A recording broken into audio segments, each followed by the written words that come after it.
మరొక ఆదివారపు ఆరాధనలో మనల్ని నడిపించినందుకు దేవునికి కృతజ్ఞతాస్తుతులు చెల్లించుకుంటూ ప్రార్థన చేసుకొని వాక్యం విందాం. ప్రతి ఒక్కరు కూడా కళ్ళు మూసుకున్నట్లయితే ప్రార్థన చేసుకుందాం. దయచేసి ప్రతి ఒక్కరము దయచేసి సమయాన్ని గమనించండి. దయచేసి వాక్యాన్ని వినడానికి శ్రద్ధ చూపించండి. ప్రేమగల తండ్రి, మహోన్నతుడా, మీ ఉన్నతమైన ఘనమైన నామానికి స్తుతి స్తోత్రములు నాయన. గతించిన కాలం అంతా మీరు ఎక్కడి చోటన భద్రపరిచి తండ్రి అని పిలిచే మహాభాగ్యం మరొకసారి మీ సన్నిధానంలో మీ కృప చొప్పున మాకు దయచేశారు నాయన. ఇది మా ఘనత కానీ మా గొప్పతనము కాదని మీ యొక్క ప్రేమ చొప్పుననే మేము బ్రతికి జీవిస్తున్నామని నమ్మి నాయన మీ యొక్క విషయాలు ఆలోచించడానికి నాయన క్రీస్తు పునరుత్థానంలోని ఒక గొప్ప సత్యాన్ని మేము తెలుసుకుని నాయన ఆ యొక్క సమస్తమైన మా జీవిత విషయాల్లో నాయన క్రీస్తునందు మేము నేర్చుకోవలసినవి అనేకములు ఉన్నాయి నాయన. మా జీవితాన్ని సరిచేయండి, బలపరచండి, దృఢపరచండి. ఏ విధమైన ఇంకా తండ్రి అపనమ్మికతో ఉన్న వారిని నమ్మకస్తులుగా వారిని మార్చి విశ్వాసమందు స్థిరులను బలవంతులుగా చేసి మీ ఆత్మతో నడిపించి నాతో తండ్రి మీరే మాట్లాడండి నాయన. ఇదిగో నాయన, నిలబడిన నేను వ్యర్థుడను, నీదొట నిలబడడానికి పనికిరాని నన్ను నీ కృప చొప్పున నీ ఆత్మ నడిపింపుతో మమ్మల్ని అందరినీ బలపరచమని నీ వాక్యం ద్వారా సహాయం తెచ్చేయమని యేసుక్రీస్తు వారిపేట సమస్తము మీ పాదపద్మకు ఆరోపించుకుంటూ అడిగి వేడుకుని ప్రార్థిస్తున్నాము తండ్రి, ఆమేన్. కూర్చుందాం. దేవుని సంఘమా, దేవుని బిడ్డలారా, దేవుడు మనకిచ్చిన అవకాశాన్ని బట్టి మరొక క్రీస్తు పునరుత్థాన దినాన్ని మనం దేవుని సన్నిధానంలో చేరాం. ప్రతి ఆదివారము మనము ఎందు నిమిత్తం సంఘంలో చేరుతున్నామంటే, కూడుకుంటున్నామంటే సంఘంగా మనం యేసుక్రీస్తు వారి లేచిన దినాన్ని పురస్కరించుకునే మనం ప్రాముఖ్యంగా ప్రపంచం ఈ ఒక్కరోజుని యేసుక్రీస్తు వారి పునరుత్థాన దినంగా ఒక ఆచరణగా నడుస్తూ ఉన్నారు. కానీ ఏదేమైనప్పటికీ వాళ్ళు ఏం చేసినా మనం ప్రతి వారం కూడుకోవడానికి కారణం అదే. యేసుక్రీస్తు వారు మా కొరకు తిరిగి లేచారు. ఆయన నిజదేవుడు, ఆయనే సమస్తానికి కర్త. ఆయన్ని విశ్వసించిన మేము ఒక చోట చేరి ఆయన చెప్పిన మాటలను, దేవుడు ఏదైతే మాకు నేర్పించాడో ఆ మాటలు నేర్చుకుంటూ మన ఆత్మీయ జీవితాన్ని బలపరుచుకోవడానికే మనం సంఘంగా కోరుతున్నాం. అయితే సరే, ఏదేమైనప్పటికీ యేసుక్రీస్తు వారి ఆయన మరణంలో ఒక సత్యం ఉంది. ఆయన శిలువ యాగంలో ఒక నిజమైన దానికి ఒక గొప్ప భాగ్యం ఉంది. మరణంలో ఆయన కార్చిన రక్తంలో కానీ ఆయన శరీరం ద్వారా కానీ మనకేమొచ్చిందంటే పాపం నుంచి విడుదల. అది ఎప్పుడొచ్చిందో తెలుసా? పాపం నుంచి విడుదల ఎప్పుడొచ్చిందో తెలుసా? ఆయన మరణించిన తర్వాత మరణించినట్టుగా ఉండిపోతే ఈరోజు మనిషికి విమోచన లేదు. ఆయన మరణానికి విలువ ఎప్పుడు ప్రపంచానికి అర్థమైందో తెలుసా? యేసుక్రీస్తు వారు తిరిగి లేచిన తర్వాత. అందుకే భూప్రపంచం మీద ఎలాంటి వ్యక్తులు గొప్పవారు గనులు పుట్టి బ్రతికి గొప్పగా బ్రతికి రాజులుగా గొప్పవారిగా బ్రతికి చనిపోయిన వారు కూడా ఈరోజు ప్రపంచంలో ఎవ్వరు కూడా తిరిగి లేచినట్టుగా దాఖలాలు లేవు. తిరిగి లేచిన వివరణలు ఎక్కడ లేవు. ఒకే ఒక్కడు, ఆయనే యేసుక్రీస్తు వారు.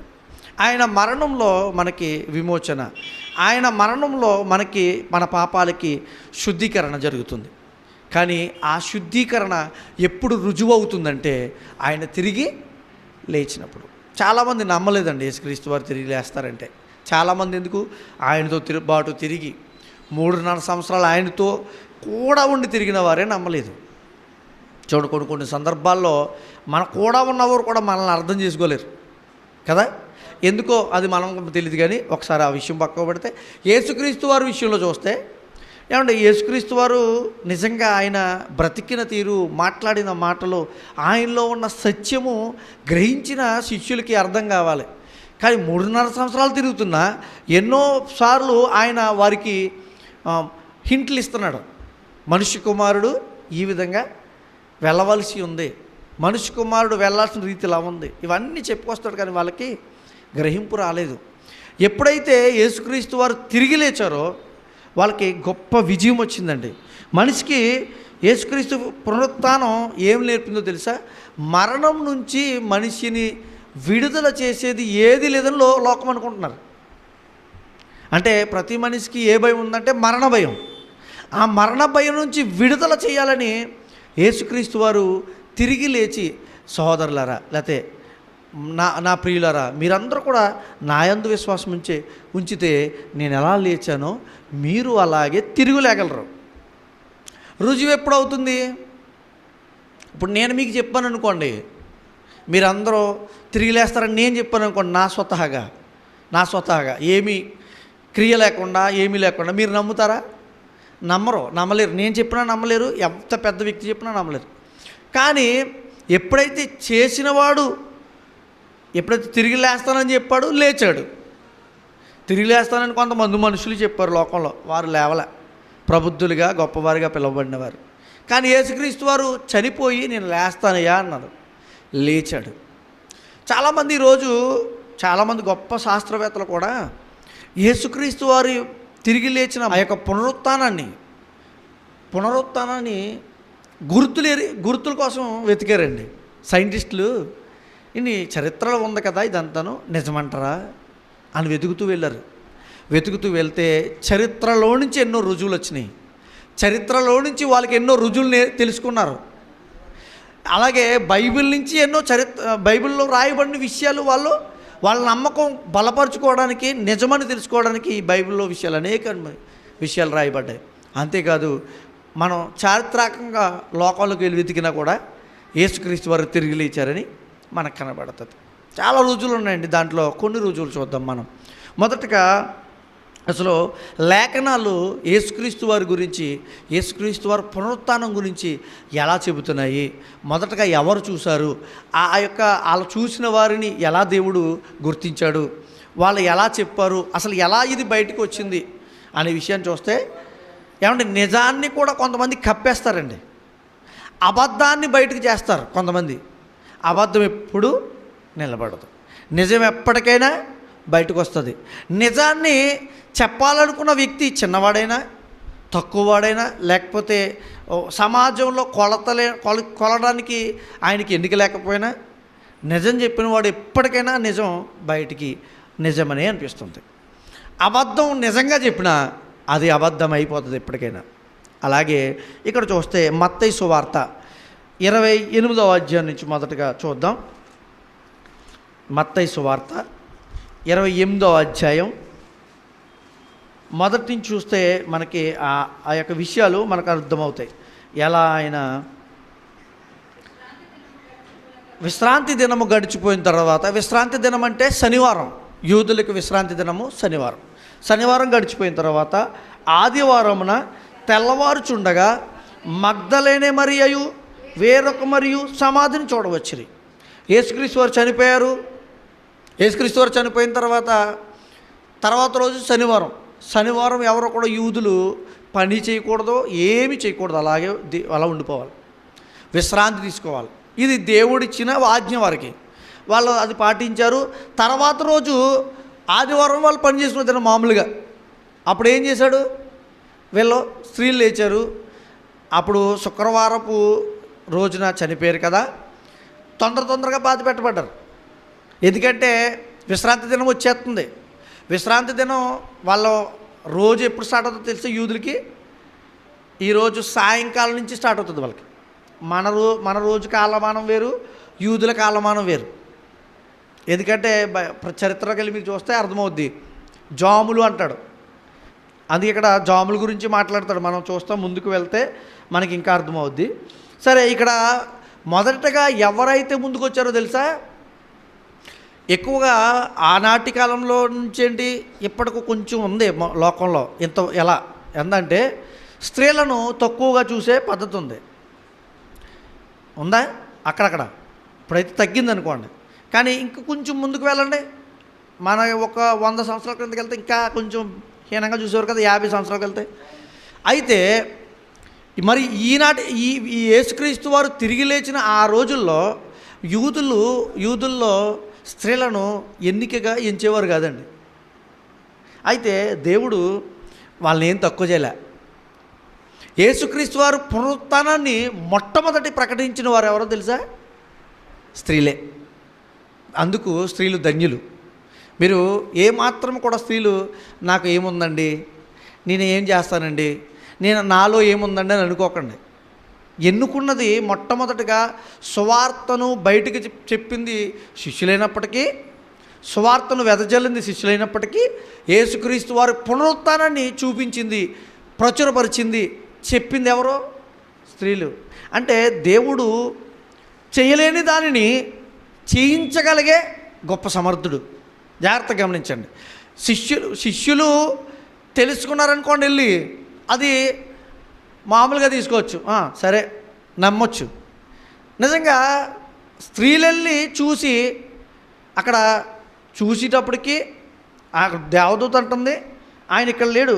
ఆ స్త్రీలను చూచి, మీరు భయపడకుడి, సిలువ వేయబడిన యేసును మీరు వెతకుచున్నారని నాకు తెలియను, ఆయన ఇక్కడ లేడు.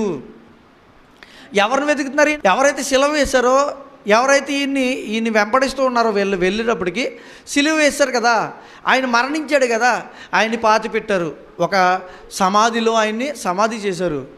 మూడో రోజున వెళ్ళి చూశారు. వాళ్ళు అక్కడికి వెళ్ళేటప్పటికి రాయి పొర్లింపబడి ఉందంట, చాలా పెద్ద రాయి. 2 3 1 4 పొర్లిస్తే పొర్లింపబడే రాయి కాదు, అలాంటి రాయి పొర్లింపబడింది. ఇక్కడ మనం ఇంకా కొన్ని సందర్భాల్లో చూస్తే 16వ అధ్యాయం, మార్కు సువార్త 16వ అధ్యాయము 2వ వచనం, వారు ఆదివారం పెందలకడ లేచి సూర్యోదయమైనప్పుడు సమాధి యొద్దకు వచ్చుచుండగా, సమాధి ద్వారం నుండి మన కొరకు ఆ రాయి ఎవడు పొర్లించునో అని ఒకరితో ఒకరు అనుకుంటున్నారు. ఎందుకు? యేసుక్రీస్తు వారు ఆయన శవంగా ఉన్నాడు కదా, వెళ్ళి ఈ సుగంధ ద్రవ్యాలు పూద్దాం అనుకుంటున్నారు. ఆ రోజు జరగలేదు సరిగాను అనుకున్నారు. పట్టుకుని వెళ్ళారు వీళ్ళు, సుగంధ ద్రవ్యాలు చేత పట్టుకుని. ఎందుకని? ఆయన ఇంకా చచ్చిపోయాడు అనుకుంటున్నారు, చనిపోయి ఉన్నాడు అనుకుని వెళ్ళారు వీళ్ళు. అనుకుంటూ వెళ్తూ మళ్ళీ ఒక ఐడియా వచ్చింది మధ్యలో, అయ్యో మరి మనం వెళ్ళిపోతున్నాం, పెద్ద రాయి ఉంది కదా, సమాధికి ఎప్పుడు తీస్తాడు? అవునా? మనం ఏదైనా పని చేస్తున్నాం అనుకోండి, అడ్డుగా ఏదైనా ఉందనుకోండి, మనం తీయలేదు అనుకోండి, ఒక మిషనో లేకపోతే జేసీబీ మిషన్ ఏదో పక్కకు తొలగించాలనుకోండి, ఇది నేను ఒక్కడనే వెళ్తున్నాను, ఎలా లేపి పెట్టేస్తానరా అని అనుకుంటామా? అలాగ అనుకుంటూ వెళ్తున్నారు వీళ్ళు. అలా వెళ్తున్నప్పుడు అక్కడ ఏం జరిగింది? ఆ రాయి ఎవడు పొర్లించో ఒకరితో ఒకరు చెప్పుకునేది. వారు వచ్చి కన్నులెత్తి చూడగా రాయి పొర్లింపబడి ఉండుట చూచి, ఆ రాయి ఎంతో పెద్దది, ఆ రాయి పెద్దది అని అన్నారు. ఇక్కడ ఏమన్నాడు? ఆ రాయి ఎంతో పెద్దది. అంత పెద్ద రాయి ఏమైంది? అప్పుడు వారు సమాధిలో ప్రవేశించి, రాయి తీసేసి పక్క పెట్టుంది, సమాధి ఖాళీగా కనబడుతుంది. వెళ్ళిపోయారు, చూశారు, సమాధిలో ఎవరు లేరు. నిజంగా వాళ్ళు ఎంత ధన్యులు అంటే, ఆనాడు నిజంగా ఈరోజు కూడా స్త్రీలు ఏమాత్రం యేసుక్రీస్తు వారి రక్షణ ప్రకటించుట్లో ఏమాత్రం మనం తక్కువగా అనుకోకూడదండి. అందుకే స్త్రీలు అనుకుంటారు, నేను చెప్పకూడదేమో, నేను ఉండకూడదేమో, నేను మాట్లాడకూడదేమో, నేను ఇతరులకి ప్రస్తావించకూడదేమో, ఇది అవసరం లేదేమో అనుకుంటారు. కానీ ఇక్కడ మనకి ఈ వాక్యం ద్వారా దేవుడు తెలియజేస్తున్నాడు, ఆ రుజువు ఇప్పిస్తున్నాడు. ఎందుకంటే రుజువు నిజము బయటికి రాలేదనుకోండి, బయటికి చెప్పలేదనుకోండి, మనం అనుకుంటాం కొన్ని నిజాలు దాగిపోతాయి అనుకుంటాం. ప్రతి నిజం బయటకు వస్తుంది, టైం పడుతుంది, అంతేనా? ఇప్పుడు యేసుక్రీస్తు వారి మరణం ఆనాడు కొన్ని వాళ్ళు చెప్పేశారు కదా, స్త్రీలు శిష్యులు వేశారు, ప్రకటించేశారు, అయిపోయిందని అనుకుంటే అది ఒక్కటే ఆధారంగా తీసుకుని క్రైస్తవ్యం ముందుకు కొనసాగట్లేదని జాగ్రత్తగా గమనించండి. ఎందుకంటే ప్రతి క్రైస్తవ్యం ఈరోజు క్రీస్తుని వెంబడించిన వారు ముందుకు కొనసాగుతున్నారంటే కారణం ఏంటో తెలుసా? ఎన్నో ఆధారాలు ఉన్నాయి, ఎన్నో ఎవిడెన్స్లు ఉన్నాయి. ఒక కేసులో లేకపోతే ఒక కోర్టులో ఒక విషయాన్ని ప్రస్తావించాలన్నా లేకపోతే ఏదైనా తెలియజేయాలన్నా ఎన్నో ఎవిడెన్స్లు కావాలి, ఎన్నో ఆధారాలు కావాలి కేసు విషయంలో. అవునా? ఏం చేస్తారో కోర్టులో న్యాయవాదులు ఆధారాలు సేకరిస్తారు. అలాగే ప్రపంచం కూడా క్రీస్తుని అంగీకరించడానికి ఎన్నో ఆధారాలు వెతికింది. చాలామంది ఈయన దేవుడు కాదు అనుకున్నవారు కూడా, దేవుడు కాదని నిరూపించడానికి ప్రయత్నం చేసిన వారు కూడా ఆ నిజాలు, బయటపడిన విషయాలు చరిత్రాత్మకంగాను వాక్య ప్రకారంగాను దేవుని మాటలు ఎక్కడైతే చెప్పబడ్డాయో ఆ ప్రాంతాలకు వెళ్ళి చూసినప్పుడు వాళ్ళకి మనోనేత్రాలు తెరవబడ్డాయంట. అలాంటి పరిస్థితుల్లో స్త్రీలు వెళ్ళినప్పటికీ నిజంగా పేతురు దగ్గరికి వచ్చి చెప్పారండి. అప్పుడు వాళ్ళు నమ్మేసి నిజమే అయితేనే వెళ్ళిపోలే, స్త్రీలు చెప్పారు కదా నిజమని వెళ్ళిపోలేదు వాళ్ళు. పేతురు మళ్ళీ వచ్చి చూశాడంట, నిజమేనంటారా వీళ్ళు చెప్పింది అని, నిజమేనంటారా ఈవేళ చెప్తుంది. ఎందుకంటే స్త్రీల మాటని వాళ్ళు పరిగణలోకి తీసుకునేవారు కాదు ఆనాటి కాలంలో. చూడండి, అయినా కూడా దేవుడు ఎంత గొప్ప కార్యాన్ని ఇప్పుడు ఈ రోజుకి ప్రపంచమంతా యేసుక్రీస్తు తిరిగి లేచాడని నమ్ముతున్నారంటే కారణం ఏంటో తెలుసా? వారు ఆ రోజు చెప్పిన మాటలో, వాళ్ళు రుజువుపరిచిన మాటలో. చూడండి, ఈ లోకా సువార్త 24వ అధ్యాయం కూడా చూద్దాం. లోకా సువార్త ఏమంటే సువార్తలు 4 కూడా ఆయన మరణ పునరుత్థానాన్ని ప్రచురించాయి. సువార్తలు రాసిన భక్తులు ఆయన మరణాన్ని అలాగే పునరుత్థానాన్ని బాగా క్లారిటీగా చూపించారు. 24వ అధ్యాయం నుంచి 5వ వచనం, వారి భయపడి ముఖములు నేల మోపి ఉండగా వీరు సజీవుడైన వారిని మీరెందుకు మృతులలో వెతకుచున్నారు? ఎవరు చెప్తున్నారు ఈ మాట? దేవదూత.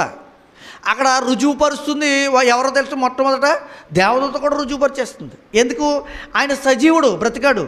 మీరు ఇంకా వచ్చి సమాధుల్లో వెతుకుతున్నారంటే ఇప్పుడు నిన్న ఎక్కడికో ప్రయాణం వెళ్తే వస్తున్నప్పుడు సాయంకాలం చూస్తాండి అక్కడక్కడ సమాధుల దొడ్లు ఉంటాయి కదా, జనం ఎలా ఉన్నారో తెలుసా? ఎంత జనమో. నేను మొదట వెళ్ళినప్పుడు మామూలుగా ఒక చోట ఆ చెట్లన్నీ నరికి క్లీన్గా ఉంచారు. ఏంటి సమాధులతో ఎంత నీట్గా చేశారు అని అనుకుంటూ వెళ్ళిపోయాను. తర్వాత మాట్లాడుకుంటున్నప్పుడు అప్పుడు ఆలోచన వచ్చింది, రేపు పునరుత్థాన దినం కదా, యేసుక్రీస్తు వారు లేచిన రోజు కదా, అందుకే చేస్తున్నారు కదా అనుకున్నాం. సర్లే అయిపోయింది, వెళ్ళిపోయాం. మళ్ళీ తిరిగి వస్తున్నప్పుడు ఆ ప్రాంతంలో చూస్తే జనాలు ఎక్కువ ఉన్నారు. ఏం చేస్తున్నారు? శుభ్రంగా తోమేస్తున్నారండి. ఏంటి? సమాధులు తోమేసి అలంకరించేస్తున్నారు. వీరు నిజంగా ఇప్పుడు మనం సమాధుల దగ్గరికి వెళ్తే ఆ సమాధులు మూయబడే ఉన్నాయి. నిజంగా ఏ సమాధి దగ్గరికి వెళ్ళాలో తెలుసా? తెరవబడిన సమాధి. ఎవరిది? యేసుక్రీస్తు వారి సమాధి. ఒకవేళ చూస్తే ఆ సమాధిని చూడాలి అక్కడికి వెళ్ళి. ఆ సమాధి మనకి ఏం చెప్తుందో తెలుసా? అదొక రుజువు చూపిస్తుంది, నేను ఖాళీగా ఉన్నాను. ఎందుకని? ఆయన మరణమైన ఆయన లేచాడు, చనిపోయి నా దగ్గర పరుండి లేడు, మట్టిలో కలిసిపోలేదు. స్త్రీలు వెళ్ళినప్పుడు పోనీ 3 రోజులకి ఎంతో కొంత కుళ్ళు ఉండాలి కదా. శవం అయితే మనం ఇప్పుడు తవ్వు చూసామనుకోండి ఏమవుద్ది? కుళ్ళిపోతుంది. కానీ అక్కడ శవంగా కనబడలా. ఎందుకని? తిరిగి లేచాడు ఆయన. అందుకని అన్నాడు, అక్కడికి వెళ్ళి ఇప్పటికీ సమాజం బాధాకరం అనిపిస్తుంటుంది కొన్ని సందర్భాల్లో. వాళ్ళు ఎలా ఆలోచించి వెళ్ళారో మనకు తెలియదు కానండి. కానీ కొన్ని విషయాలు దేవుని వాక్య ప్రకారంగా ఆలోచిస్తే బాధ అనిపిస్తాయి. ఆయన ఇక్కడ లేడు, ఆయన లేచి ఉన్నాడు. మృతులలో ఆయన చదవండి, వీరు సజీవుడైన వారిని మీరెందుకు మృతులలో వెతుకుచున్నారు? ఆయన ఇక్కడ లేడు, ఆయన లేచి ఉన్నాడు. ఆయన ఇంకా గలిలలో ఉండినప్పుడు మనుష్య కుమారుడు పాపిష్టులైన మనుషుల చేతికి అప్పగింపబడి సిలువ వేయబడి 3వ దినమున లేపబడునని ఆయన మీతో చెప్పిన మాట జ్ఞాపకం చేసుకోండి. దూత చెప్తుంది ఏమని? జ్ఞాపకం చేసుకోండి. ఏం జ్ఞాపకం చేసుకోవాలి? యేసుక్రీస్తు వారు మీకు చెప్పారు, నేను చనిపోతాను, మృతుడవుతాను, సమాధి చేయబడతాను, మళ్ళీ లేస్తాను అని చెప్పాడు. మీకు గుర్తుందా అని అడుగుతుంది దేవదూత. అంటే వీళ్ళకి ఏం గుర్తులేదు? ఆయన చెప్పిన మాట గుర్తులేదు. ఎందుకు చెప్పనా? యేసుక్రీస్తు వారి మరణాన్ని వాళ్ళు విన్నారు కానీ, మరణించి తిరిగి లేస్తాడని విన్నారు కానీ నమ్మకం వాళ్ళలో లేదు, అపనమ్మకం ఉంది. మొట్టమొదట శిష్యుల్లో కూడా ఈ అపనమ్మకమే ఉందండి. ఆ అపనమ్మకం వాళ్ళు గెలవడానికి కారణం ఏమైందో తెలుసా? ఖాళీగా ఉన్న సమాధి. తిరిగి లేచిన యేసుక్రీస్తు వారు వాళ్ళకి కనబడ్డారు. తిరిగి లేచి మళ్ళీ 40 దినముల వరకు వారికి అగుపడుతూ ఉండెను అని ఉంది బైబిల్లో. ఎందుకు కనబడ్డారో తెలుసా? మరణాన్ని జయించిన వాడు చూపించకపోతే మరెవరు చూపించగలరు తిరిగి లేచి? అవునా? మీకు విషయం చెప్పాలి. మరణపు ముళ్ళును విరిచింది ఎవరు అంటే మరణ భయం మనిషితో చాలా ఉంది కదా. ఆ మరణపు భయాన్ని విరిచి దేవుడు యేసుక్రీస్తు వారు ఏం చేశారో తెలుసా? మరణాన్ని విరిచి విజయాన్ని ఇచ్చాడు. విజయం ఇదేంటంటే పునరుత్థానం విజయం అండి. మనం పోరాడుతూ ఉంటాం కదా, ఆటలాడుతూ ఉంటారు, లేకపోతే ఏదో పని చేస్తూ ఉంటారు. ఒకనొక టైంలో విజయం వస్తుంది. అప్పటి వరకు మీరు ఏం చేస్తారంటే వేచి ఉంటారు, పని చేస్తారు, కష్టపడతారు విజయం కోసం. దేంట్లోనైనా వ్యాపారంలో ఉండొచ్చు, పనిలో ఉండొచ్చు, ఇవన్నీ విజయం కోసం ఎదురు చూస్తారు కదా. నిజంగా పుట్టిన మనిషి దేనికోసం ఏ విజయం కోసం ఎదురు చూడాలో తెలుసా? పునరుత్థాన విజయం. ఇది మనుషుల్లో ఎక్కడ దొరకదు, ఎవరి దగ్గర దొరకదు. అది యేసుక్రీస్తు వారి దగ్గర తప్ప. దేవుళ్ళని పడిన వారున్నా, దేవుడిగా పిలువబడుతున్న వారున్నా ఎవ్వరు కూడా మరణాన్ని జయించి తిరిగి లేవలేదండి. అందుకే యేసుక్రీస్తు వారు చెప్తున్నారు, ఈ మరణాన్ని జయించిన నేను ఎలాగ ఈ మరణాన్ని జయించి లేచానో నా యందు విశ్వాసం ఉంచేవాడు మీరు కూడా లేస్తారు. ఈ రుజువు ఇచ్చాడండి మనకి యేసుక్రీస్తు వారు. వాళ్ళ శిష్యులు చూశారు. మొదటగా ఎవరో మరియా మగ్దలేని మరియా, వేరొక మరియా, యాకోబు తల్లి అయిన మరియా అండి. వీళ్ళందరూ చూశారు. వీళ్ళందరూ చూసి ప్రకటించారు, కానీ కొంతమంది నమ్మలే. తర్వాత శిష్యులకు కూడా కనబడ్డారు. చూడండి, మరొక మాట కూడా చూద్దాం. యోహాను సువార్త 21వ వచనం చూడండి. 20వ అధ్యాయము 21వ వచనం చూడండి. మరలా మీకు సమాధానము కలుగునుగాక, తండ్రి నన్ను పంపిన ప్రకారం నేను మిమ్మల్ని పంపుచున్నాను అని ఆయన ఈ మాట చెప్పి వారి మీద ఊది పరిశుద్ధాత్మ పొందిడి. మీరు వెళ్ళి యేసు వచ్చినప్పుడు 12 మందిలో ఒకడైన దిదుమ అనబడిన తోమ వారితో లేకపోయాను. అపనమ్మకం ఎలా ఉంటుందంటే, మనతో ఉన్నవారు చెబుతున్నా కొన్ని నమ్మం. మనతో ఉన్నవారు కొన్ని ఏదన్నా నిజం చెప్పినా కొన్ని నమ్మరు కొంతమంది. ఎందుకు చెప్పినా వాడికి ఆధారాలు కావాలి. ఆధారాలు ప్రతి మనిషి కోరుకుంటాడండి. ప్రతిదానికి ఆధారాలు కోరుకుంటాడా? ఓకే, చిన్న ఏదన్నా యాక్సిడెంట్ జరిగిందనుకోండి ఆధారం, ఒకవేళ ఏదైనా మర్డర్ జరిగిందనుకోండి ఆధారాలు తీస్తారు పోలీసులు. ఎందుకు, ఎలా జరిగింది, ఎవరు చేశారు, ఇన్వెస్టిగేషన్. యేసుక్రీస్తు వారు లేచారంటే ఏదో లేచారులో నిజమేనా అని అనుకుని వెళ్ళిపోయేది కాదు. ఆధారాలు చూస్తారు ప్రపంచం. మనుషులేమి చిన్న ఏది పడితే చెప్పిన దాన్ని నమ్మేసి వెళ్ళిపోయే వ్యక్తులు కాదు ఈరోజు లోకంలో. ఆనాటి నుంచి కూడా యూదులు కూడా చాలామంది నమ్మలేదు. చెప్పేశారు కదా అపోస్తులు, నమ్మేశారా? హింసించబడ్డారండి. ఏమంటే రుజువు ఏంటో తెలుసా? శిష్యులు మొట్టమొదటిగా పిరికివారుగా బ్రతికారు, పిరికోలుగా ఉన్నారు. అయినప్పటికీ తర్వాత వాళ్ళ మనసు ఎలా అయిపోయిందో తెలుసా? దృఢపరచబడింది. ఆఖరికి యేసుక్రీస్తు వారి కోసం చనిపోవడానికి కూడా సిద్ధమైపోయారు. వాళ్ళకి ఏ రుజువు ఉందో తెలుసా? ఎందుకు అలా అయిపోయారో తెలుసా? యేసుక్రీస్తు వారు మరణించి తిరిగి లేచారు, నేను ఆయన విశ్వసిస్తున్నాను. ఒకవేళ నేను చనిపోయినా కానీ లేపగలిగిన శక్తి ఎవరికి ఉంది? యేసుక్రీస్తు ఉంది. ఆ నమ్మకం ఎప్పుడు వస్తుంది? మనము దానిని చూచినప్పుడు, అనుభవించినప్పుడే. అపోస్తులు అలాగే అనుభవించారు. అందుకే ఒకప్పుడు యేసుక్రీస్తు వారి విషయంలో మరణించేటప్పుడు పేతురు అక్కడక్కడక్కడ దాక్కుండా వెళ్తున్నప్పుడు నువ్వు కూడా ఆయనతో ఉన్న శిష్యుడివే కదా అంటే, లేదు ఆయన నాకు తెలీదు అని ముమ్మారు అబద్ధం చెప్పాడు. అలాంటి పేతురు తర్వాత యేసుక్రీస్తు కొరకు చనిపోవడానికి, శిరచ్ఛేదనం చేయబడ్డానికి సిద్ధమై వెళ్ళిపోయాడంటే కారణం ఏంటో తెలుసా? ఒకప్పుడు పిరికవాడిగా బ్రతికిన అతను, ఒకప్పుడు అబద్ధం చెప్పిన అతను తర్వాత యేసుక్రీస్తు వారు పునరుత్థానం చూసిన తర్వాత ఆయన ఏమైపోయాడో తెలుసా? దృఢపరచబడిపోయాడు. ఇంతకంటే రుజువేం కావాలి మనకి? యేసుక్రీస్తు వారు లేచారని. ఈరోజు ప్రపంచమంతా యేసుక్రీస్తు వారి గురించి తెలుసుకుంటుంది, కొనియాడుతుంది, స్తుతిస్తుంది. అంటే అనేక ప్రాంతాల్లో కారణం ఎవరో తెలుసా? అపోస్తలులు ప్రపంచానికి చెప్పిన బోధే.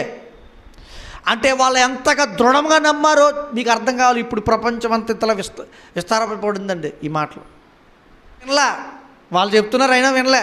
నేను ఆయన చేతుల్లో పెట్టి చూస్తే కానీ నమ్మను అన్నాడు. అప్పుడు అన్నాడు యేసుక్రీస్తు వారు అన్నాడు, చూచి నమ్మిన వారికంటే చూడక నమ్మిన వారు ధన్యులు. మనమందరం ఎలా నమ్ముతున్నామంటే ఆయన్ని వాళ్ళు చూపించిన రుజువుల చేతనే చదివి నమ్ముతున్నాం, అంతేనా? ఆయన చేతిలో వేలు మనం పెట్టామేంటి, నిజమేనంటారా అండి అని అనుమానాలు మనకున్నాయా? ఒకవేళ అలాంటి అనుమానం ఉందా, మీలో యేసుక్రీస్తు వారు ఫలించడు. ఒకవేళ అలాంటి అనుమానాలతో మనం ఉన్నామా, యేసుక్రీస్తు నిత్యత్వంలోనికి మనము ఆయన అలా లేపబడ్డాడు, మనం కూడా అలా లేపబడం. ఎప్పుడైతే యేసుక్రీస్తుని విశ్వసిస్తారో తిరిగి లేచిన ఆ పునరుత్థానాన్ని మీరు గ్రహించి ఆ పునరుత్థానాన్ని కొనియాడతారు. ఏమంటే చూడండి, నిజంగా ఖాళీ సమాధి ఈరోజు రుజువు లేదండి? ఖాళీ సమాధి రుజువు లేదా? అపోస్తుల జీవితం ఎలా అయితే రుజువుగా కనబడుతుందో అక్కడికి వెళ్ళి ఇప్పటికీ కూడా ఆ సమాధి ఖాళీగానే కనబడుతుంది. చూడండి, ప్రపంచంలోకి వెళ్ళి సమాధులు చూడండి, కొన్ని సమాధి చేయబడినవి ఓపెన్ చేసి చూడండి ఏముంటుందో. అస్థిపంజరాలు కాలిపోయి, అది పాడైపోతున్న శరీరాలు, కుళ్ళిపోతున్న శరీరాలు, కుళ్ళిపోయిన శరీరాలు ఉంటాయా? మరి యేసుక్రీస్తు సమాధి ఈ రోజుకి కూడా కారణం ఏంటో తెలిసి అలా ఉండడానికి అదొక రుజువు. అలాగే ఉంచాడండి ప్రపంచంలోనికి ఇప్పటికీ కూడా 2000 సంవత్సరాలు అవుతున్నా కూడా. ఏదో 50, 30, 10 సంవత్సరాలు అవలా, 2000 సంవత్సరాల క్రితం మన కొరకు చనిపోయి తిరిగి లేచిన ఆయన్ని విశ్వసించడానికి ఈ రోజుకి కూడా అదొక ఆధారంగా ఉంచాడు. ఒక ఆయన వెతకడం మొదలుపెట్టాడంట, ఇంగ్లీష్ ఆయనే, చరిత్రకారుడే, చదివాడు. నిజంగా ఇది నిరూపించేస్తాను, నేను యేసు మరణించి తిరిగి లేలేదు, నేను నిరూపించేస్తానని మొదలుపెట్టాడండి బయట పరిశోధన. అక్కడికి వెళ్ళాడు, చూశాడు, ప్రాంతంలో వెతుకుతున్నాడు, ఆ యొక్క ప్రాంతాలన్నీ తిరుగుతున్నాడు. ఇవన్నీ పరిశీలించి సేకరిస్తున్నప్పుడు ఏమైపోయాడో తెలుసా? యేసుక్రీస్తు కొరకు తన జీవితాన్ని అర్పించడానికి నిలబడిపోయే చరిత్రకారుడిగా ఈరోజు అనేక మంది చరిత్రకారులు ఉండడం చూసాం మనం. చరిత్రకారులు కూడా రాశారండి. అపోస్తుల బోధ ఒకటే కాదు, చరిత్రకారులు కూడా వారి జీవితాల్లో నుంచి వారు చూసిన విషయాలు, వారు తెలుసుకున్న విషయాలు వారి పుస్తకాల్లో రాశారు. చూడండి, మీరు చరిత్రలోకి వెళ్ళి చదివితే తెలుస్తుంది. అలాగే చరిత్రలో చెడు మాటలు, అబద్ధాలు రాసిన వారు కూడా ఉన్నారు. కానీ ఏది ప్రబలుతుందో తెలుసా? నిజం ఎప్పుడు నిప్పు లాంటిది, బయటికి వస్తుంది, కంగారు పడకూడదు. ఏమంటే అలాగే ప్రపంచమంతా కూడా నమ్మింది. చూడండి, మరొక మాట కూడా అపోస్తుల కార్యాలు 1వ అధ్యాయము 1వ వచనంలో చెప్తున్నాడు. చూడండి, 1వ వచనం నుంచి, ఓ తేఫిలా, యేసు తాను ఏర్పరచుకొనిన అపోస్తులు పరిశుద్ధాత్మ ద్వారా చేర్చుకొనబడిన దినం వరకు ఆయన చేయుటకును బోధించుటకును ఆరంభించిన వాటన్నిటిని గూర్చి నా మొదటి గ్రంథమందు రచించి తిని, ఆయన శ్రమ పడిన తరువాత 40 దినముల వరకు వారికి కనబడుచు. ఎవరు కనబడ్డాడు ఆయన? శిష్యులకి, ఆ ప్రాంతంలో ఉన్న వారందరికీ. అంటే ఎవరైతే ఆయన విశ్వసించి బ్రతుకుతున్నారో, లేకపోతే ఎవరైతే ఆయన మరణాన్ని, ఒకవేళ శిష్యులైనా యేసుక్రీస్తు వారు లేస్తారో అని నమ్మరేంటండి? నమ్మలేదు వాళ్ళకి. కానీ ఆ నమ్మకాన్ని, ఆ అపనమ్మకాన్ని తీసివేయడానికి కనబడి ఆయన రుజువుపరుచుకున్నాడు 40 రోజులు. తర్వాత అంటున్నాడు, చదవండి, కనబడుతూ దేవుని రాజ్యమును గూర్చిన బోధించుచు అనేక ప్రమాణాలు అంటే రుజువులు చూపి వారికి తను సజీవునిగా కనుపరుచుకొనెను. ఎలా కనుపరుచుకున్నాడో? ఆత్మగా కాదు, ఆత్మ వచ్చి చెప్పాడు నాకు ఆయన బతికి ఉన్నాడు, ఇలా కాదు, కనుపరుచుకున్నాడంట, కంటికి కనుపరుచుకున్నాడంట. ఎలా కనుపరుచుకున్నాడో? ఆయన వారిని కలుసుకొని ఎలాగా చెప్పించను, మీరు యెరూషలేము నుండి వెళ్ళక నా వల్ల ఇన్ని సంగీతుల యొక్క వాగ్దానం కొరకు కనిపెట్టుకొనుడి. ఎందుకు? ఏం చెప్తారో తర్వాత ఆ పరిశుద్ధాత్మ ద్వారా మీరు అలా ముందుకు వెళ్ళండి. కనపరుచుకున్నాడంటే ఆయన ఇది వాస్తవం అని తెలియజేయాలి. ఇది ఒక రుజువు. ఏమంటే లేఖనాల్లో ఉందా అంటే ఈ లేఖనాలని నమ్మేసి మనం వెళ్ళిపోయామనుకోండి, నిజంగా కొంతమంది అనుకుంటారు, మీరు బైబిల్లో ఉన్నాయి కాబట్టి చెప్తున్నారు, అవి నిజమైన మాకు ముట్టిదే అన్నారు అనుకోండి. చరిత్రలోకి వెళ్ళి చూడా అవి అంటాం. చరిత్రలోకి వెళ్తే కొంతమంది రాసిన పుస్తకాలు బయటకు వస్తాయి. ఆనాటి కాలంలో అపోస్తుల కాలంలో ఏంటి, తర్వాత కాలంలో బ్రతికిన అనేక మంది చరిత్రకారులు రాసిన మాటల్లో కూడా ఇవి ఉన్నాయి, యేసుక్రీస్తు వారు తిరిగి లేచారని. అంతేకాదు, పోనీ భౌగోళికంగా చూద్దాం. అక్కడ బతికాడంట, అక్కడ ఇల్లు ఉందంట అన్నాం అనుకోండి, ఇల్లు చూస్తే ఇల్లు ఉందనుకో, నిజమే ఇక్కడ బతికాడు అంట. ఇప్పుడు ప్రపంచంలో ఎక్కడికి వెళ్ళి ఎతికినా మనం ఒకవేళ చూసినా, ప్రపంచంలో ఎంతమంది పుట్టి పెరిగి గొప్పవారుగా ఉండి చనిపోయినా వారి సమాధులు మూయబడ్డాయి. యేసుక్రీస్తు సమాధి దగ్గరికి వెళ్ళండి, తెరవబడి ఉంది. అంటే ఒక భౌగోళిక పరిస్థితుల్లో కూడా ఆయన మరణం నుంచి తిరిగి జయించి లేచాడని చూపిస్తుంది భౌగోళికం, భూమి మీద. అవునా? శిష్యులు చెప్పారు, చరిత్రకారులు చెప్పారు, అపోస్తులు బోధించారు. అండ్ పౌలు గారి విషయం చూస్తారండి, పౌలు గారు ఏమి చిన్న వ్యక్తి కాదండి. యేసుక్రీస్తు వారు యేసుక్రీస్తు వారి గురించి ఎవరైతే దేవుడిగా చెప్తున్నారో వాళ్ళని హింసించి కొట్టేసేవాడు. చూడండి ఆ మాట చూడండి, అపోస్తుల కార్యాలు 9వ అధ్యాయం. ఈ అపోస్తులుడైన పౌలు అపోస్తులుగా మారడానికి చూడండి ఎంత గొప్ప కారణం ఉందో తెలుసా. అపోస్తుల కార్యాలు 9వ అధ్యాయం మొదటి నుంచి చదవండి. సౌలు ఇంకను, అంటే పౌలుగా మారలే ఆయన, సౌలు ఇంకను ప్రభు యొక్క బెదిరించుటయును హత్య చేయుటకును తనకు ప్రాణాధారమైనట్టు ప్రధాన యాజకుని యొద్దకు వెళ్ళి ఆ మార్గమందున పురుషులనైనను స్త్రీలనైనను కనుగొని అట్లా వారిని బంధించి యెరూషలేము తీసుకుని వచ్చుటకు దమస్కులోని సమాజంలో వారికి పత్రికలు ఇమ్మని అడిగాను. అతడు ప్రయాణము చేయుచు దమస్కు దగ్గరకు వచ్చినప్పుడు అకస్మాత్తుగా ఆకాశం నుండి ఒక వెలుగు అతని చుట్టూ ప్రకాశించినప్పుడు అతడు నేల మీద పడి, సౌలా సౌలా, నీవేళ నన్ను హింసించుచున్నావని తనతో ఒక స్వరము పలుకుట వినెను. పౌలు ఏం చేసేవాడంట, ఎవరైతే యేసుక్రీస్తు నామాన్ని అనుసరిస్తున్నారో, ఎవరైతే క్రైస్తవులుగా మారుతున్నారో వారిని ఎక్కడున్నారో తెలుసుకోవడానికి బయలుదేరి ప్రభుత్వం నుంచి ఆ ప్రాంతాల్లో ఉన్న వారికి లెటర్లు తీసుకున్నాడు. ఎందుకని ఒకవేళ ఈ నామంలో ఎవరైనా అనుసరిస్తున్నారు వారికి కొట్టి చంపి అధికారం. ఇప్పుడు కూడా చాలామంది అలాంటి అధికారాలు పొందుకోవడానికి ప్రయత్నాలు చేస్తున్నారు కదా, ప్రభుత్వాలను మార్చేయాలని. అవునా? చూస్తే అప్పుడు పౌలు గారు ఎలాంటి వాడు, అతను కొట్టేసేంతటి వాడు. అతను ఎలా అయిపోయాడో తెలుసా, తన సర్వస్వాన్ని దేవుని సేవకు, దేవుని నిమిత్తం ఖర్చు పెట్టడానికైనా సమస్తము వదిలి యేసుక్రీస్తుని ప్రకటించాడు. ఎంతలాంటి వాడు, హింసించేంత వాడు. యేసుక్రీస్తు పేరు చెప్తావా కొడేస్తాను అనేవాడు. ఈరోజు కూడా అలాంటి వాళ్ళు ఉన్నారు కొంతమంది. యేసుక్రీస్తు నామాన్ని ప్రచురిస్తుంటే కొట్టేవాళ్ళు ఉన్నారు. తర్వాత అలాంటి వారు ఆయన కోసం బ్రతికుతున్న వారుగా మారిపోయిన వారు ఎంతమంది ఉన్నారో తెలుసా చరిత్రలో మనకి. ఇప్పటికీ కొంతమంది సాక్ష్యాలు చెప్తారు, ఒకప్పుడు నేను చాలామంది క్రైస్తవుల్ని కొట్టేసేవాడినండి, తిట్టేసేవాడినండి, వాకింగ్ చెప్తే మైకులు కట్టేయించేసేవాడినండి. తర్వాత ఏమైందా అంటే నిజం తెలిసింది. ఆయన మరణాన్ని జయించిన ఆ స్థితి తెలుసుకున్నారు.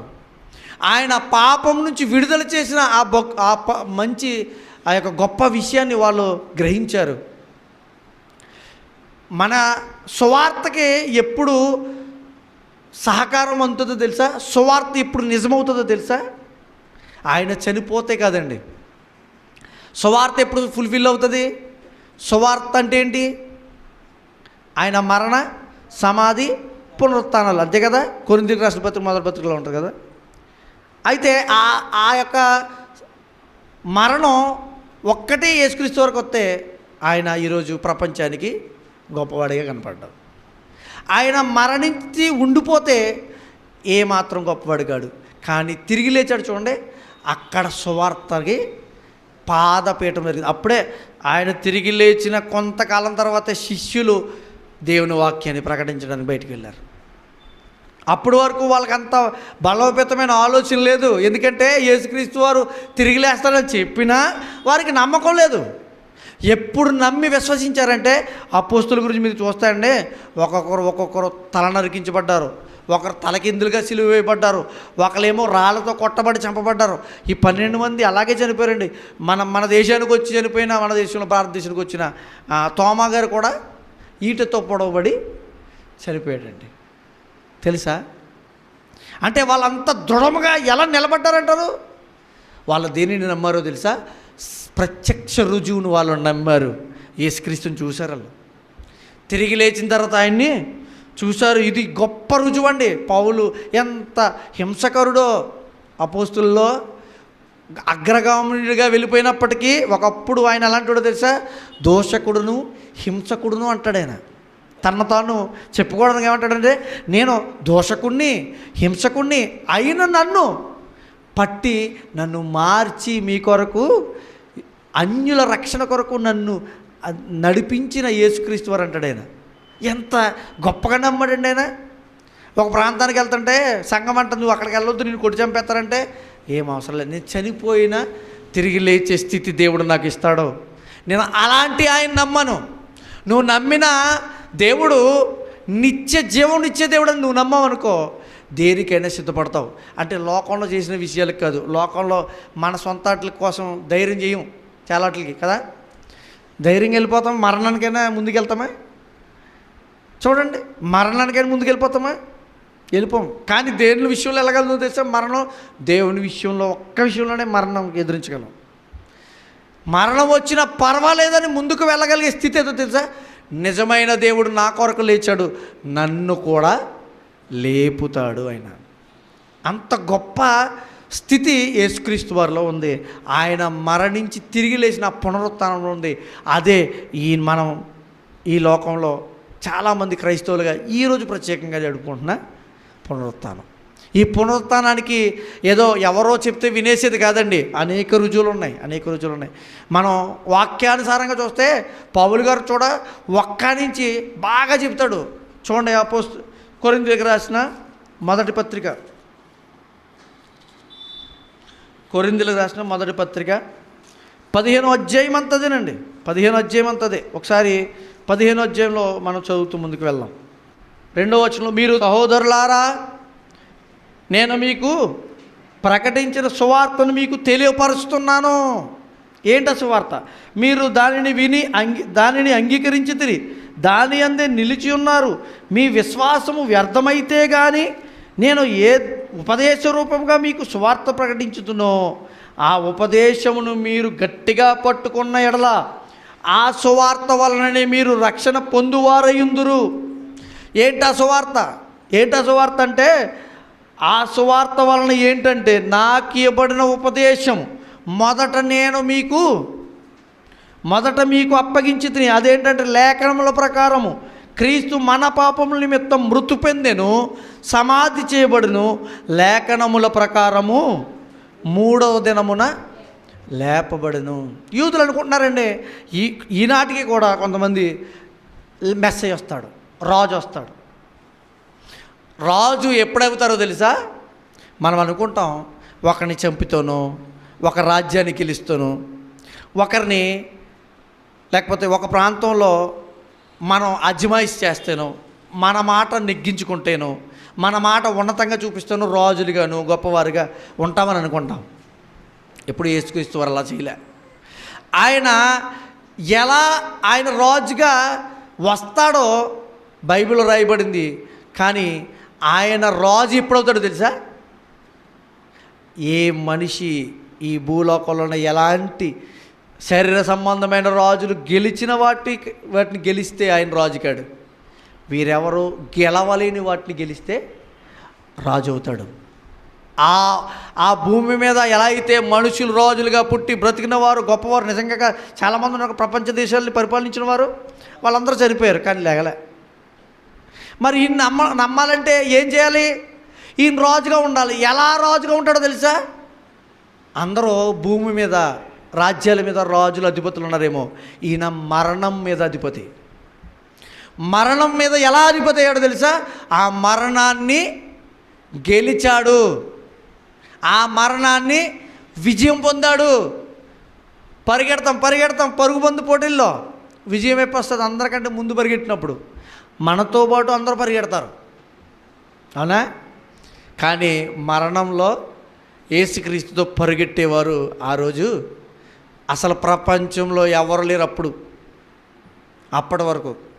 ఎప్పుడైతే ఈయన మరణం గెలిచి తిరిగి లేచాడో తర్వాత ఈయన ద్వారా మరణాన్ని జయించడానికి చనిపోయిన వారు అనేక మంది. ఎందుకని? ఆయన ఆల్రెడీ లేచాడు, నన్ను లేపుతాడు రా బాబు, నన్ను లేపుతాడు. ఇదే విశ్వాసం అంటే. ఆయన చనిపోయినను తిరిగి లేచాడు నా కొరకు, నన్ను చనిపోయినా లేపుతాడు. ఇదే విశ్వాసం అండి, నిత్యజీవం పొందించే విశ్వాసం. చూడండి ఇంకా ఏమంటున్నాడు చూడండి. ఈయన ఏం చేయడంట 7వ వచనంలో, తరువాత ఆయన యాకోబును అటు తర్వాత అపోస్తులకందరికీ కనబడను, అందరికీ కనపట ఆ కాలమందు పుట్టి ఉన్న నాకును కనబడను. పౌలు మాట్లాడుతున్నాడు. ఏలయనగా నేను అపోస్తులందరిలో తక్కువవాడను, దేవుని సంఘమును హింసించినందున అపోస్తులు అనబడినటకు యోగ్యుని కాను. మీకు ఒక విషయం చెప్పాలి, అపోస్తుల్లో ఈయనకి ప్రాముఖ్యత ఎందుకో తెలుసా? వాళ్ళ అపోస్తులు యేసుక్రీస్తుని వెంబడించి అపోస్తులు అయిపోయారు. ఎవరో 12 మంది అప్పటి వరకు ఉన్నవాళ్ళు, యోధ తీసేస్తే 11 మంది. అర్థమవుతుందా? కానీ ఈయన ఎలాగయ్యాడు? ఈయన యేసుక్రీస్తు నామాన్ని వెంబడిస్తున్న వారిని హింసించాడు. వాళ్ళు అవ్వడం పర్వాలేదు, ఎందుకంటే ఆయనతో బ్రతికారు. ఈయన అప్పుడు దాకా హింసించాడు. ఈయన కళ్ళు మనోనేత్రాన్ని దేవుడు తెరిచాడు యేసుక్రీస్తు వారు కనబడి. అదే మనం ఇంతకుముందు చదివాం 9వ అధ్యాయంలో. ఆయన మనోనేత్రం తెరిచిన తర్వాత ఏమయ్యాడు? చనిపోవడానికి సిద్ధపడిపోయాడు. ఇక్కడ అదే చెప్తున్నాడు చూడండి. అపోస్తులకు యోగుడు కాను, అయినను నేనమ్మే ఉన్నాను, అది దేవుని కృప వలననే అయి ఉన్నాను. మరియు నాకు అనుగ్రహింపబడిన ఆయన కృప నిష్ఫలము కాలేదు. కానీ వారందరికంటే నేను ఎక్కువగా ప్రయాసపడుతుంది. అలా అంటున్నాడు, నేను ప్రయాసపడ్డాను, చాలా పని చేశాను దేవునికి సేవ కోసం. అయినా కూడా ప్రయాసపడినది నేను కాదు, కానీ నాకు తోడై ఉన్న దేవుని కృపయే. చూడండి 12వ వచనంలో, క్రీస్తు మృతుల నుండి లేపబడి ఉన్నాడని ప్రకటింపబడుచుండగా మీలో కొందరు మృతుల పునరుత్థానం లేదని ఎట్లు చెప్పుచున్నారు. యూదులు అనుకుంటున్నారంట మృతుల పునరుత్థానం లేదు, చచ్చిపోయిన లేవడం, ఇంకా అలాగే ఉండిపోతారు అని అంటున్నారంట యూదులు. కానీ యేసుక్రీస్తు వారిని విశ్వసిస్తున్న వారికి ఈయన చెప్తున్నాడు పౌలు గారు ఆ సంఘంతో, కొరింథీ సంఘంతో, అయ్యా మీరు ఎందుకు అలా చెప్తున్నారు, మృతుల పునరుత్థానం లేదని? మన మధ్యన ఉన్న యేసుక్రీస్తు వారు చనిపోయి లేచాడు కదా, ఇదిగో నేను సాక్షిని, నేను రుజువుని అని చెప్తున్నాడు. ఎందుకు మీరు లేవరనుకుంటున్నారు? ఆయన లేచాడు. ఆయనతో మీరు విశ్వసించి ఉన్నట్లయితే చనిపోయిన మీరు కూడా లేస్తారని చెప్తున్నాడు. చూడండి, మరియు క్రీస్తు లేపబడని ఉండని ఎడల మేము చేయు ప్రకటన వ్యర్థమే. ఎంత దృఢంగా చెప్తాడు చూడండి. ఒకవేళ యేసుక్రీస్తు లేవలేదనుకోండి, నేను చెప్పేది వ్యర్థమైందని అంత గట్టిగా ఎందుకు పట్టుకుని వెళ్తాడు ఈయన లోకంలోనికి? వెళ్ళడు కదా.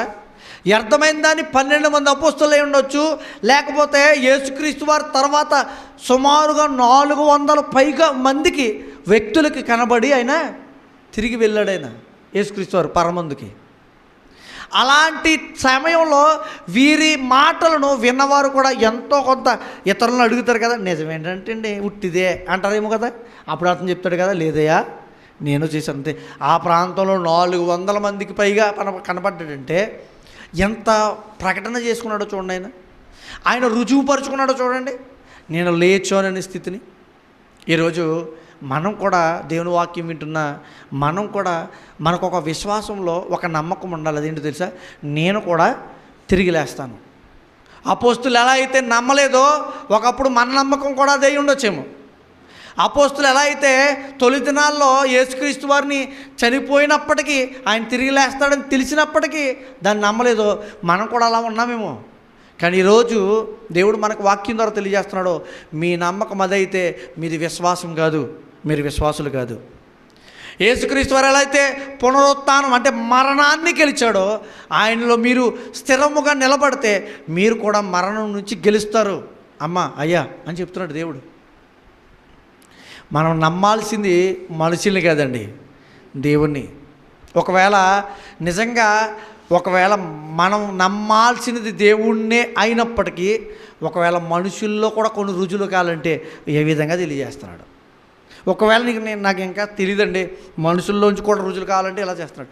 ఒకవేళ చరిత్రలో రుజువులు కావాలా, చదువుకోండి. అనేక గ్రంథాల్లో, అనేక పుస్తకాల్లో యేసుక్రీస్తు వారి గురించి అనేక పుస్తకాలు, చరిత్రకారులు రాసిన పుస్తకాలు ఉన్నాయి. ఆయన లేచాడని. యోదయ చరిత్రకారులు, ఎందుకు యోదయ చరిత్రకారులు రాయాలి తెలుసా? ఆయన వాళ్ళ మధ్య చనిపోయాడు కాబట్టి, వాళ్ళ మధ్య లేపబడ్డాడు కాబట్టి. ఆలోచించండి. ఇంకా చదివితే చూడండి ఒకసారి. దేవుడు క్రీస్తుని లేపెనని ఆయనను గూర్చి మేము సాక్ష్యము చెప్పి ఉన్నాము కదా. మృతులు లేపబడని యెడల దేవుడు ఆయనను లేపలేదు గనుక మేమును దేవుని విషయమై అబద్ధ సాక్షులుగా అగుపడుచున్నాము. మృతులు లేపబడని యెడల, చూడండి, క్రీస్తు కూడా లేపబడలేదు. క్రీస్తు లేపబడని యెడల మీ విశ్వాసము వ్యర్థం. యేసుక్రీస్తు వారు లేచారు కాబట్టి మనకు విశ్వాసం ఉందమ్మా. విశ్వాసం అనే దానికి ఒక ఆధారం ఉందమ్మా.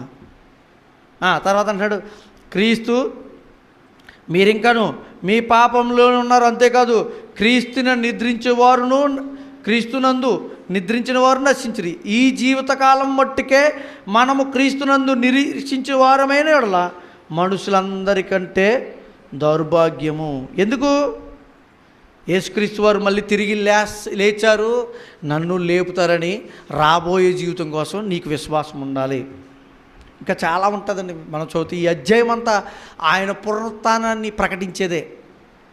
అపోస్తలులు పౌలు గారు ఇంత గట్టిగా ఒక అధ్యాయమే ఆయన గురించి లేపిన విధానాన్ని చెప్పడానికి, మనుషులను దృఢపరచడానికి, యూదులకు సాక్ష్యం ఇవ్వడానికి ఇంత వాడుతున్నాడంటే మీరు ఆలోచించాలి. యేసుక్రీస్తు వారి పునరుత్థానంలో ఒక విజయం చూపిస్తున్నాడు ఆయన.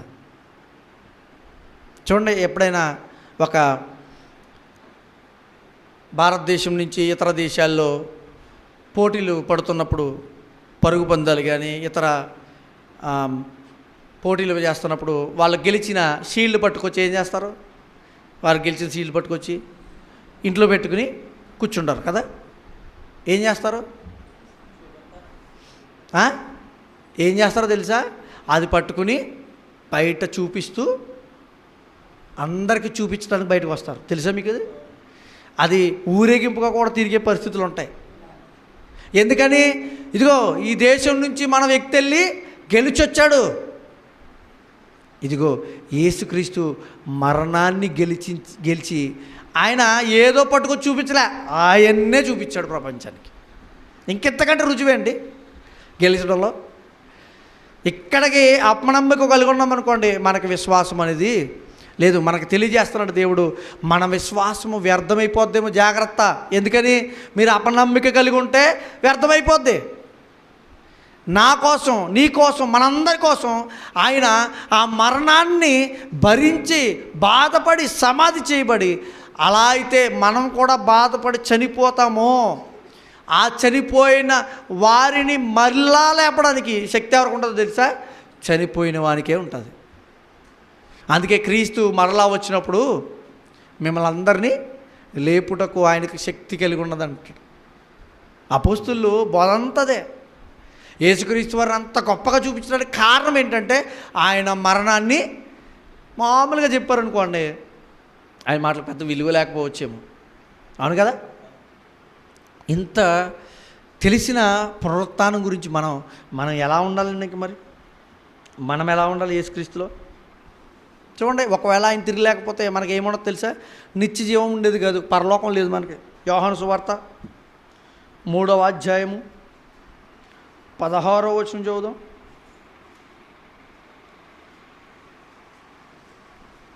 యోహాను సువార్త 3వ అధ్యాయము 16వ వచనం. దేవుడు లోకంను ఎంతో ప్రేమించెను కాగా ఆయన తన అద్వితీయ కుమారునిగా పుట్టిన వాని యందు విశ్వాసముంచు ప్రతివాడు నశింపక నిత్య జీవం పొందినట్లు ఆయనను అనుగ్రహించెను. మనకి నిత్య జీవం లేదనుకోండి, మనం విశ్వాసం వ్యర్థమే. మనకు నిత్య జీవం ఎలా వస్తుంది?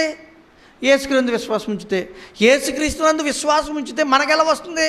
ఆయన మరణాన్ని గెలిచి నిత్య జీవంలోకి వెళ్ళాడు కాబట్టి మనల్ని కూడా మరణం నుంచి విడుదల. మనం మరణాన్ని విడిచి మనం రాగలమా? మనకు ఆ శక్తి ఉందా? లేదు. కానీ ఎవరి దగ్గర ఉంది? దేవుని దగ్గర ఉంది. ఎప్పుడైతే ఆయన విశ్వసిస్తామో, ఆయనతో కలిసి ఉంటామో, ఆయన చెప్పినట్టుగా మనం బ్రతుకుని కొనసాగిస్తామో, ఆయన లేచినట్టుగా మనల్ని కూడా ఆయన లేపుతాడండి. ఇదే సువార్తలోని సత్యం. మీరు ఇంకా చదివితే చాలా విషయాలు ఉన్నాయి. ఇవన్నీ ప్రముఖమైన రుజువులు ఇంకా బోల్డ్ ఉన్నాయండి. పునరుత్థానం ప్రపంచంలో అనేక రుజువులు దేవుడు ఈనాటికి ఉంచాడు. ఏది కూడా తీసివేయలేదండి. యేసుక్రీస్తు వారి మరణంలో పునరుత్థానంలో ఉన్న ఆ విజయాన్ని మనకి రుచి చూపించాడు. అందుకే మనం ఈరోజు విశ్వాసులుగా ఉన్నాం, ఆయనలో రక్షణ పొందాం. ఈరోజు బ్రతుకుతూ ఉన్న విశ్వాసులుగా అనేక మందికి విశ్వాసులుగా మనం చూపబడుతున్నామంటే కారణం ఏంటో తెలుసా? ఆయన పునరుత్థానం. చనిపోయి ఉండిపోవడం అనుకోండి, మనకేం విలువ లేదు. చనిపోయి మామూలుగా చనిపోయినట్టుగానే వెళ్ళిపోవడం అనుకోండి, మనకి విలువ లేదు, అవునా? కానీ లేచి అక్షయమైన శరీరంతో ఆయన లేచిపడ్డాడు. మీరు కూడా విశ్వసించిన వల్ల ఆయన ఎలా అయితే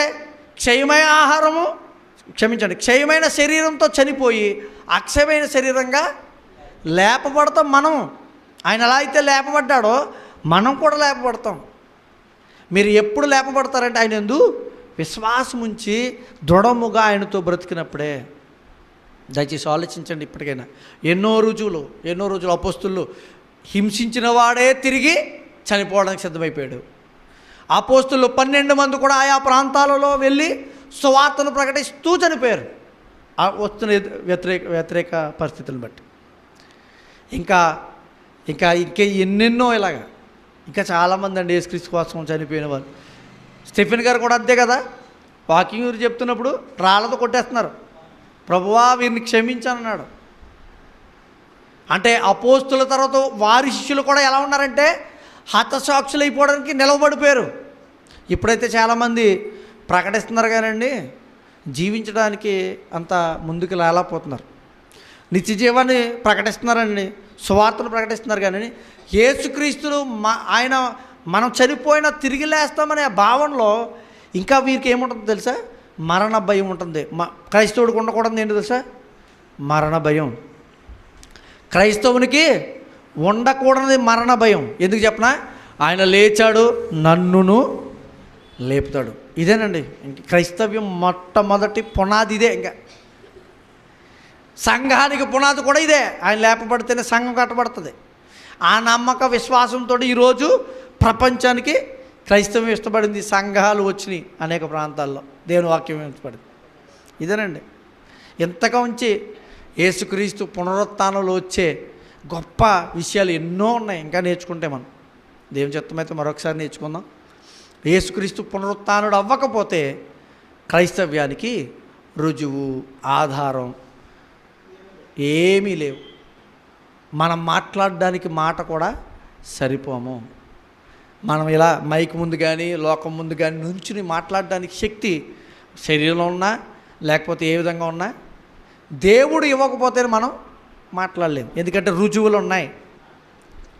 వాక్యంలో ఎన్నో కొత్త నిబంధన అంతా యేసుక్రీస్తు వారి పునరుత్థానాన్ని ప్రకటించేదే. అక్కడి నుంచి ఉన్నదే ఈ క్రైస్తవ్యం అంతా. ఇది గమనిద్దాం, మనందరం తెలుసుకుందాం, ఇంకా స్థిరపడదాం, వాక్యాన్ని మన హృదయంలో బలపరుచుకుందాం, మనం విశ్వాసాన్ని దృఢపరుచుకుందాం, క్రీస్తులో నిలిచి దేవునిలో కొనసాగిపోదాం. ఈ మాటలు దేవుని మనందరి వెనుకల్లో ఫలింపచేయాలని ప్రార్థన చేసుకుని ముగించుకుందాం. ప్రేమగల తండ్రి, మహోన్నతుడా, విలువైన సంగతులతో మా జీవితాలతో మాట్లాడాలి నాయన. ప్రపంచం ఎంతమందో వ్యక్తులు రుజువులు కోరతారు.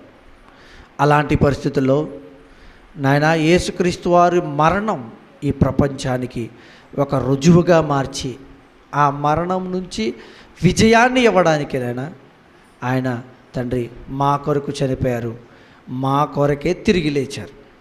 ఆ విషయాన్ని గ్రహించిన మేమందరం విశ్వాసంలో కొనసాగిపోతుండగా మీ యొక్క కృప ఆదరణతో మమ్మల్ని నడిపించమని, విశ్వాసులుగా మమ్మల్ని స్థిరపరచమని, బలపరచమని, వాక్యమందు మమ్మల్ని ముద్రించమని నాయనా, విన్న వాక్యాన్ని మాలో ఫలింపజేసి మేమందరము తండ్రి ఏమాత్రము మీకు దూరం కాకుండా మిమ్మల్ని మహింపరుస్తూ ముందుకు కొనసాగిపోయే జీవితాలతో మమ్మల్ని బలపరచమని తండ్రి ఇంకా విశ్వాసము జీవితంలో అనేక మందిని నడిపించే భాగ్యాన్ని మా అందరికీ దయచేయమని, నీ మాటలు వింటున్న ఎవరైతే వింటున్నారో వారందరూ రక్షణ పొంది నిత్య జీవ వారసులయ్యే భాగ్యం అందరికీ దయచేయమని సమస్తము మీ పాదములను ఆరోపించుకుంటూ మా రక్షకుడైన క్రీస్తు వారి పేట ఈ చిన్న ప్రార్థన అడిగి వేడుకుని పొందుకున్నామని నమ్ముచు కృతజ్ఞతాస్తుతులు చెల్లిస్తున్నాము మా ప్రియ పరలోకపు తండ్రి.